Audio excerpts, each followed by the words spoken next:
ప్రశ్న, ఒక విద్యార్థి వాస్తవిక వయసు 8 సంవత్సరాలుగా ఉంటే మానసిక వయసు 10 సంవత్సరాలు అయితే ఆ విద్యార్థి యొక్క ప్రజ్ఞాలబ్ధి ఎంత?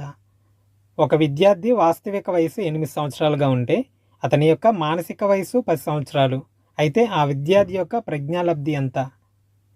ప్రజ్ఞాలబ్ధి సూత్రం వచ్చేసి విద్యార్థి యొక్క మానసిక వయసు బై వాస్తవిక వయసు ఇంటూ 100 చేత గుణిస్తే ఆ విద్యార్థి యొక్క ప్రజ్ఞాలబ్ధి ఎంత అనేది వస్తుందండి.